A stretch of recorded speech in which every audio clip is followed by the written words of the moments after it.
Guys, അപ്പൊ മൈസൂർ മല്ലൂസിലേക്ക് ഏവർക്കും സ്വാഗതം. ഇന്ന് ഞങ്ങൾക്ക് മൈസൂർ സ്ട്രീറ്റ് സ്റ്റൈല് ഗോബി മഞ്ചൂരി എങ്ങനെ ഉണ്ടാക്കാം എന്ന് നോക്കിയാലോ. അപ്പൊ ഇത് ഉണ്ടാക്കാൻ വളരെ എളുപ്പാട്ടോ. അപ്പൊ നമുക്ക് അതിനായിട്ട് ഫസ്റ്റ് കോളിഫ്ലവറിലോട്ടേക്ക് ഉപ്പും മഞ്ഞൾപ്പൊടിയും ഇട്ട് ഒരു 15 മിനിറ്റ് വേവിക്കാൻ വെക്കുക. അപ്പൊ അതിന്റെ വീഡിയോ എടുക്കാൻ ഞാൻ വിട്ടുപോയിട്ടാട്ടോ.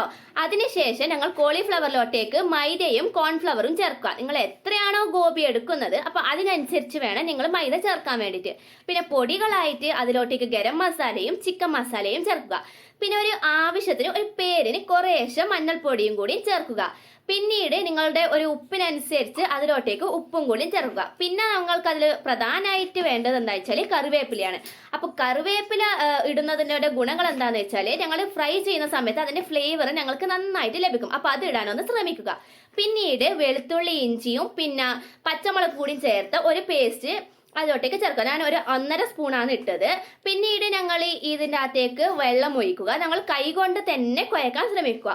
പിന്നീട് കുറേ വെള്ളം ഒന്നിച്ച് ഒഴിക്കാതെ കുറേശ്ശമായിട്ട് ഒഴിക്കാൻ ശ്രമിക്കുക. പിന്നെ നമുക്ക് ഈ ഒരു കൺസിസ്റ്റൻസിയാണ് വേണ്ടത്. പിന്നെ പച്ചക്കറികളായിട്ട് എന്തൊക്കെയാണെന്ന് വെച്ചാൽ സവാള, തക്കാളി, ക്യാപ്സിക്കം, പച്ചമുളക്, മല്ലിയില, ഇത്രയാണ് നിങ്ങൾ പച്ചക്കറികളായിട്ട് വേണ്ടത്.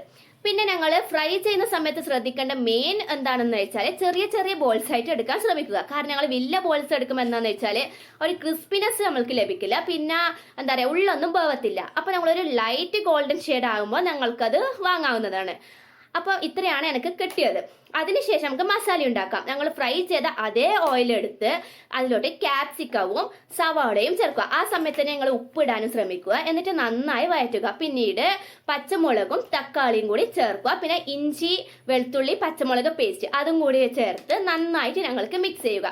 പിന്നെ പൊടികളായിട്ട് വേണ്ടത് വെച്ചാൽ മല്ലിപ്പൊടി, പിന്നെ ഒരാവശ്യത്തിന് പേരിന് മഞ്ഞൾപ്പൊടി, ഗരം മസാല, ചിക്കൻ മസാല ചേർക്കുക. പിന്നെ ഞങ്ങൾ പുളി നന്നായി മിക്സ് ആക്കി പുളിവെള്ളവും കുറച്ച് വെള്ളവും ചേർത്ത് നന്നായി മിക്സ് ചെയ്യുക. പിന്നീട് ഞങ്ങൾ സോയാ സോസും പിന്നെ റെഡ് ഗ്രീൻ ചില്ലിയാണ് ഞാൻ എടുത്തത്. നിങ്ങൾക്ക് ടൊമാറ്റോ സോസും കൂടി ചേർക്കാം കേട്ടോ, ഒരു മധുരത്തിനൊക്കെ വേണ്ടി.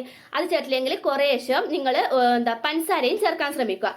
അതിനുശേഷം ഞങ്ങൾ വയന് നന്നായി വരുന്ന സമയത്ത് ഈ സോസും കൂടി ചേർത്ത് നന്നായി മിക്സ് ചെയ്ത് കുറച്ചൊരു കട്ടിയായ സമയത്ത് ഞങ്ങൾ പൊരിച്ച് വെച്ച കോളിഫ്ലവറും കൂടി ചേർത്ത് നന്നായി മിക്സ് ചെയ്യാം.